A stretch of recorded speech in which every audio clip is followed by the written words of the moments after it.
अत्यंत दुस्तर संसार सागर से पार करने वाले इनकी चरण रज मानो पुल के समान है। पार होने के लिए संसार समुद्र से अहंकार रूपी महापर्वत के मस्तक पर वज्र के समान है, जिनका लेश मात्र का संग कली कलुष रूपी नगर का दाह करने वाला है, कलिकाल के समस्त दोषों का खंडन करने वाला है। श्री प्रियाजूही जिनकी शिरोभूषण है, जिनकी जीवन है, मनो में राधाया पद मृदुल पद में निवसतु, जिनका मन श्री लाडली जू के चरणों में सदैव निवास करता है, उन महाप्रभु हरिवंश चंद्र जू की हम जयकार करते हैं।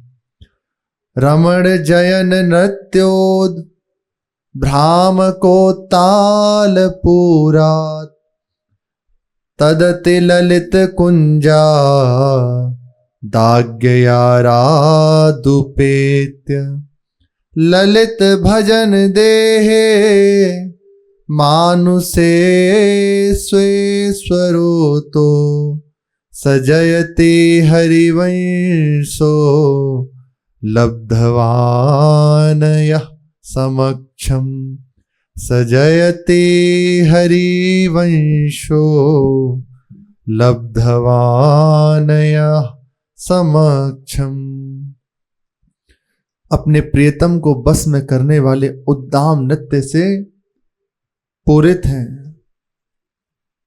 जहां श्री लाडली जो ऐसी अत्यंत ललित कुंज से श्री जी की आज्ञा के वश होकर रस भजन में उपयोगी मनुष्य देह धारण करके मानव शरीर में आकर जिन्होंने अपने प्रियतम परम प्रियतम श्री श्यामा श्याम को प्रत्यक्ष रूप से प्राप्त कर लिया, मनुष्य देह का चरम फल श्री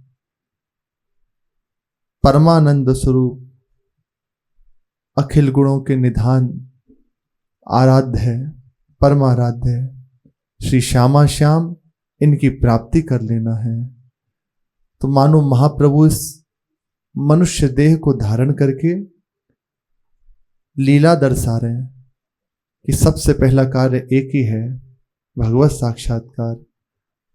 बाद में जो आपको करना है वे इतना महत्वपूर्ण नहीं है, लेकिन मुख्य कार्य इस देह का एक ही है, भगवत साक्षात्कार। तो मानो अपने इस आचरण से जगत को शिक्षा दे रहे हैं, मनुष्य देह में आकर अपने परमाराध्य श्री श्यामा श्याम को प्रत्यक्ष रूप से प्राप्त कर लिया। यहां ये विशेष बात क्यों कह रहे हैं? वे तो वही हैं, नित्य प्राप्त हैं, लेकिन फिर भी कह रहे हैं ललित भजन गेहे देहे मानुषे स्वसरो, तो प्राप्त कर लिया।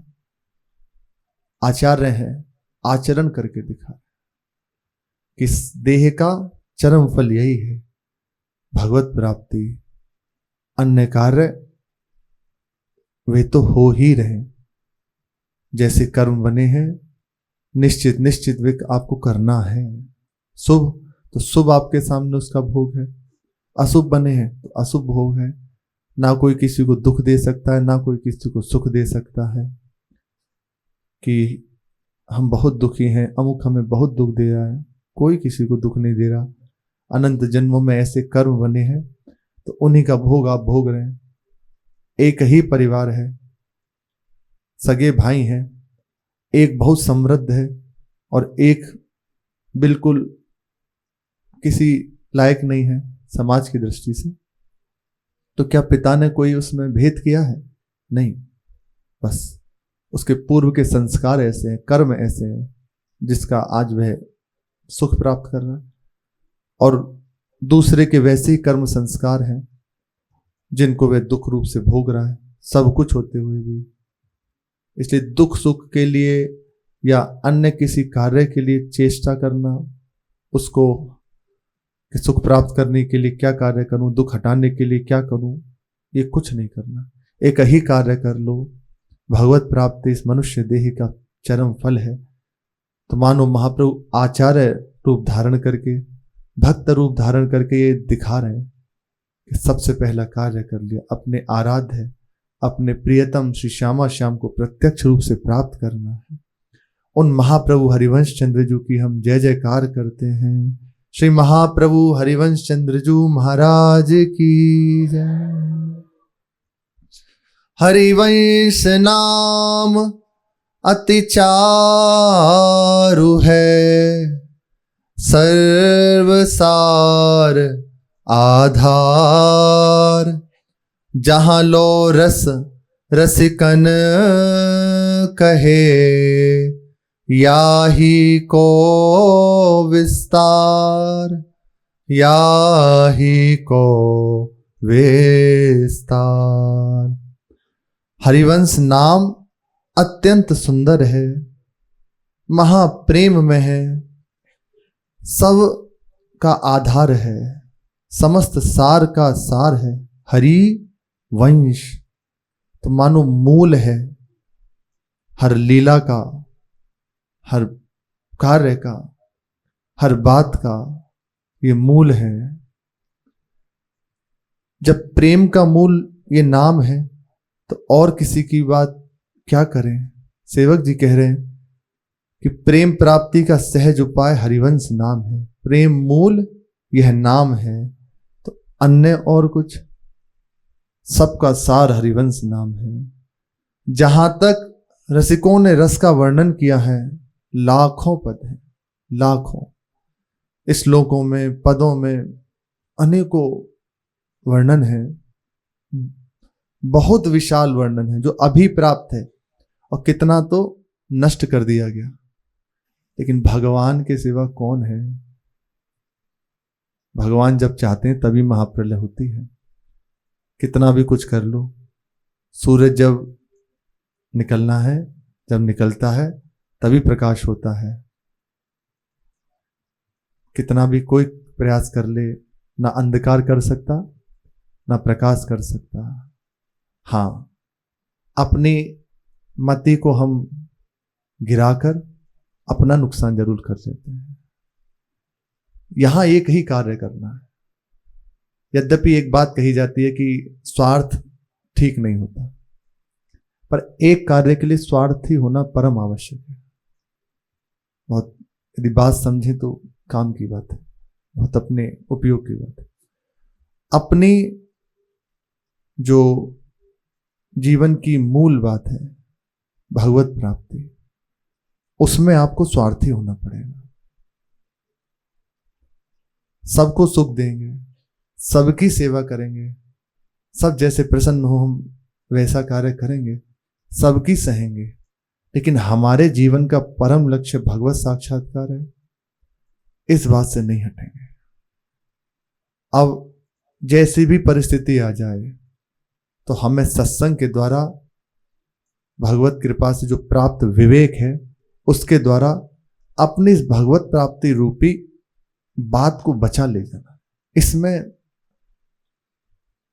स्वार्थी होना पड़ेगा। अब अंदर से देखना, जब भी कुछ होता है, बाहरी घटना घटे, प्रतिकूलता आए या अनुकूलता मिले, अंदर मन बिगड़े या अच्छा हो, तो एक उसका निशान होता है कि लक्ष्य से हटाना। ध्यान से देखना, वो राजी होने लगता है। जहां हम चले हैं, हमारे जीवन का उद्देश्य भगवत साक्षात्कार, वे उससे हटाना चाहता है।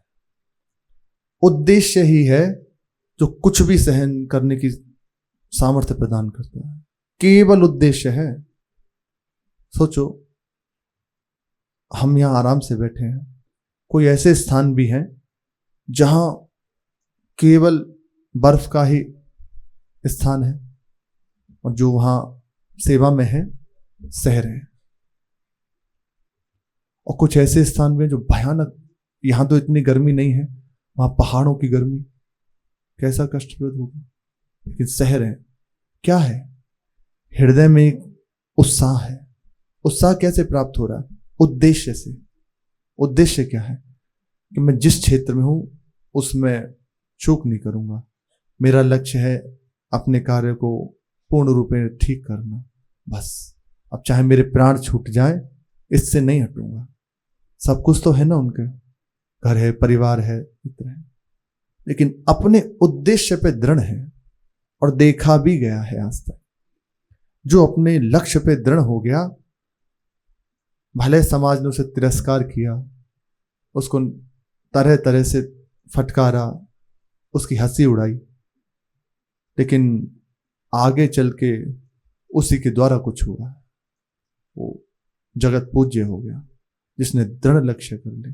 लक्ष्य दृढ़ होना परम आवश्यक है, भगवत मार्ग में तो विशेष करके, क्योंकि यहां इतनी सुहावनी वाटिका है, कहीं भी राजी हो जाओ, कहीं भी राजी हो जाओ। जब माया देख लेती है ना कि ये प्रतिकूलता से नहीं हट रहा, तो भेजती है अनुकूलता। जो जो कामना कभी करी होंगी वो सब सामने भेज देगी। जो जो इच्छा करी है, मान सम्मान लो और जो तुम्हें चाहिए सब, आपको कोई प्रयास नहीं करना सब अब, लेकिन उद्देश्य से हटो, नहीं चाहिए, कुछ नहीं चाहिए। भाई जी महाराज जिस समय भगवत प्राप्ति की दृढ़ता हृदय में बढ़ी, रंग दरागे के बस निरंतर भजन, किसी से मिलना नहीं, कुछ नहीं। तो एक बहुत बड़े सेठ थे, कई फैक्ट्रियां उनकी, और कोई भी उनका वारिस नहीं, कोई भी वंश में नहीं, अकेले। अवस्था भी उनकी बढ़ने लगी। उन्होंने देखा कि जो हनुमान प्रसाद पोद्दार जी हैं ये योग्य हैं। आ गई खबर कि आप हमारे यहां आ जाइए, मैं आज ही अभी सब कुछ आपके नाम कर देता हूं, कुछ नहीं करना, बस बैठे रहिए, देखते रहिए, आपको कुछ नहीं करना, सब कुछ सेवक करेंगे, बस देखो। उस समय कहते हैं अरबों खरबों की संपत्ति थी। जिस समय भाई जी के पास ये प्रस्ताव आया, भाई जी ने कह दिया नहीं नहीं, बस अब मैं समझ गया, मुझे नहीं चाहिए, क्योंकि जिस संपत्ति के लिए मैं बढ़ रहा हूं उसमें आपकी संपत्ति बाधा है। कुछ नहीं किया, आ गई सामने, बस उद्देश्य से भटकाने के लिए दिया जाएगा आपको।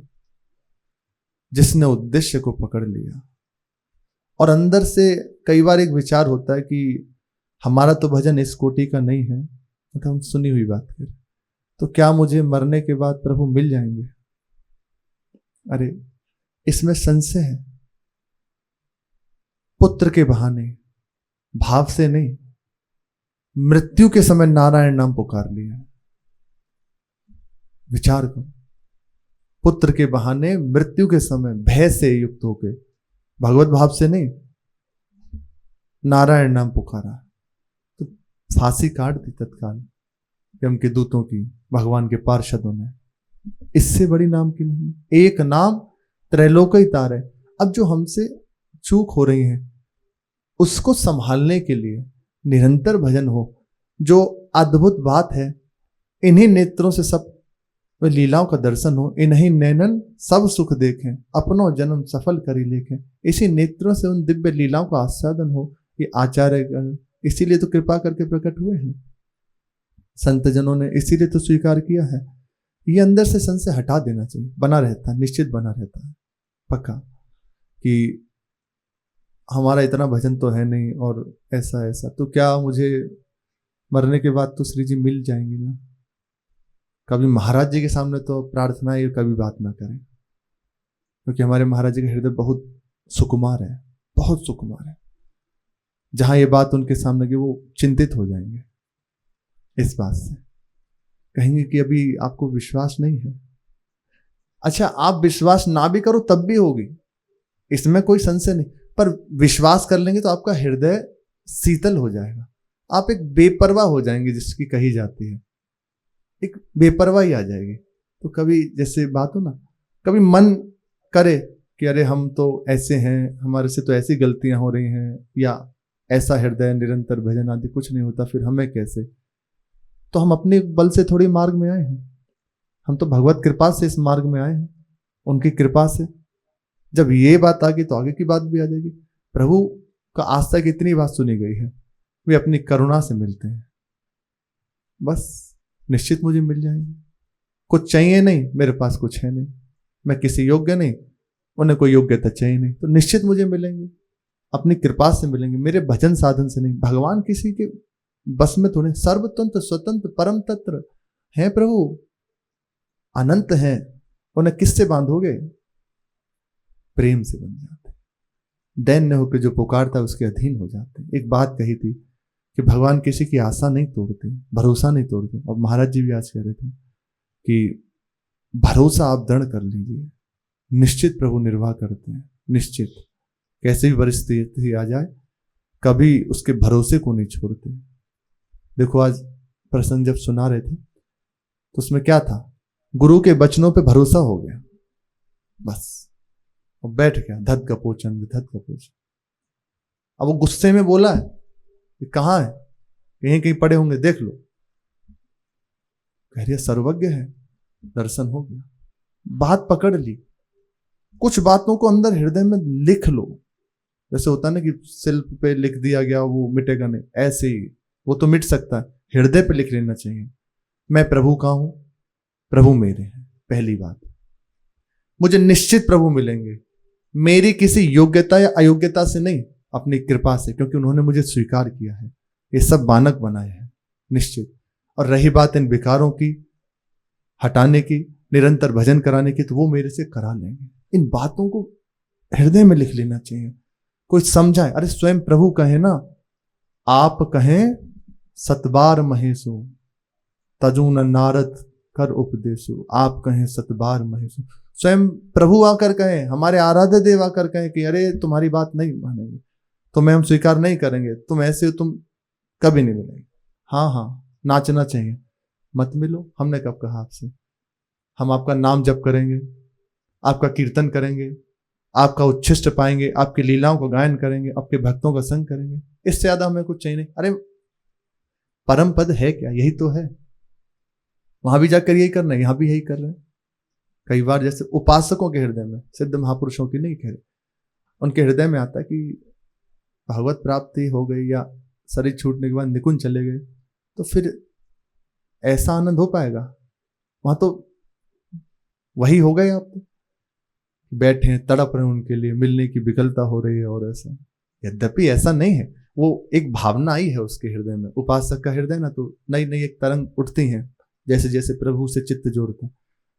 तो अच्छा है, अगर ना भी मुझे भगवत प्राप्ति हो ना, बस इतना ही चलता रहे, खूब सत्संग हो, संतों का संग हो, खूब सेवा होती रहे श्री जी की, नाम जप करूं, नाम कीर्तन करूं। आज भी श्रीधाम वृंदावन में, इस ब्रज 84 कोस में ऐसे महापुरुष हैं जो अप्रकट हो गए हैं, पर अपने जिस देह से भजन किया उसको छोड़ा नहीं है। दर्शन में नहीं आ रहे हमारे जैसे, हम आपको देख रहे हैं ऐसे दृष्टिगोचर नहीं है, लेकिन शरीर को नहीं छोड़ा, अप्रकट होकर यही भजन कर रहे हैं। क्या है? उस आस्वादन नाम का ले रहे हैं, वो पान कर रहे हैं, उस परमानंद डूबे हुए हैं। क्या हुआ बताया कई बार।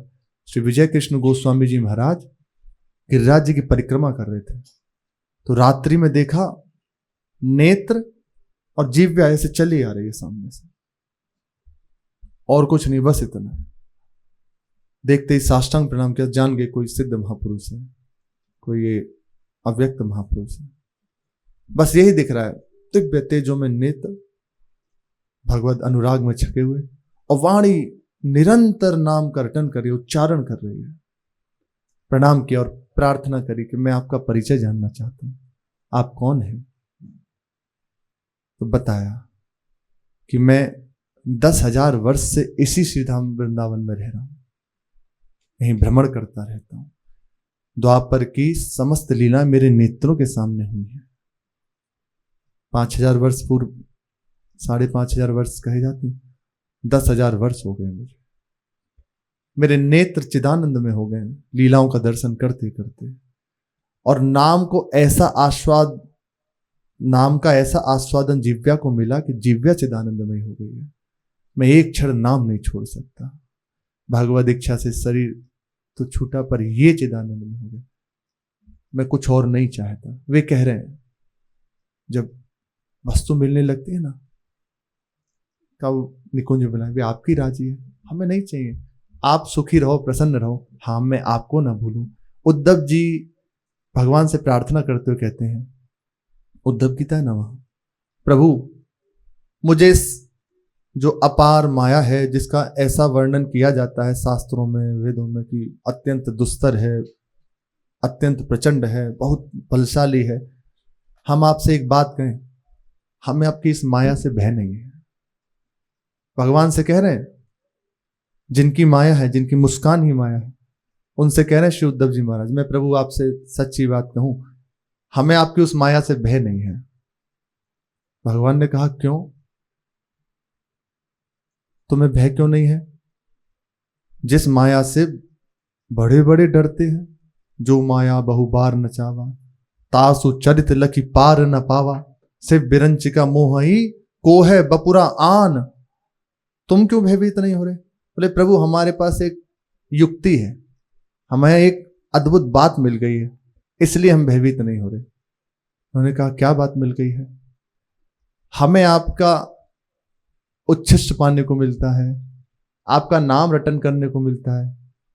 पढ़ लेना, श्रीमद् भागवत में है वर्णन, उद्धव जी और भगवान कृष्ण का संवाद।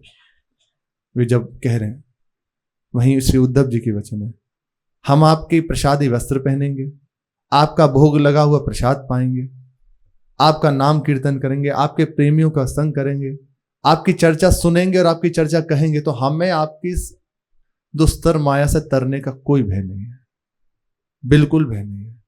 हाँ, मेरे हृदय में जो चिंता है वे इन जीवों के लिए है जो आपसे विमुख हैं, उनकी गति क्या होगी, उन पर कृपा दृष्टि कीजिए।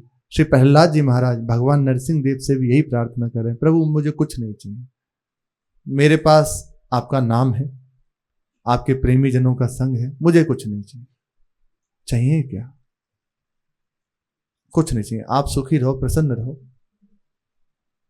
हम आपका नाम कीर्तन, आपके प्रेमी जनों का संग, हर जगह ये बात है, हर जगह। गाय राम गुण गण विमल, भवतरे बिना ही प्रयास, बिना प्रयास के भव सागर से पार हो जाता है। जो भगवान के नाम का कीर्तन, नाम का रटन, उनके प्रेमी जनों का संग रात दिन उनमें है, तो उसे कुछ नहीं करना, पार है वो उसी समय। हाँ, अब अंतराय इसमें पड़ा, एक कार्य करें। हम इतनी संख्या में जप करते हैं, हम इतना जप करते हैं, हम इतना पाठ करते हैं, बहुत अच्छी बात है, अति उत्तम बात है, पर यह विश्राम नहीं है। हमारी एक श्वास खाली ना जाए, हमारी अंदर की एक वृत्ति ना हटे, यहां आना है। यह है हमारे हृदय की विश्राम भूमि। अब आप चाहे 1 लाख नाम जप करो रोज, 10 लाख नाम जप करो, या अब आप देख लो, एक वृत्ति और एक श्वास बिना नाम की नहीं जानी चाहिए। परम पद में है, प्रभु को इच्छा हो तो बुला ले, ना इच्छा हो तो बुला ले। ये उपासकों के हृदय कह रहे हैं बात। सिद्ध महापुरुषों को तो ये विचार ही नहीं है इन सब विषय में, क्योंकि वो जहां है वहीं पूर्ण है, हर जगह। जैसे कीचड़ में कमल खिला हुआ रहता है, ऐसे परमानंद में डूबे रहते हैं। अत्यंत महामहिमाशाली नाम है, सबका सार है। जिसने स्वीकार कर लिया वे ऐसी दुर्लभ वस्तु को प्राप्त कर लेता है जो किसी भी तरह प्राप्त नहीं हो सकती। आज यही प्रसंग, शेष चर्चा आगे। श्री राधा वल्लभ लाल की जय।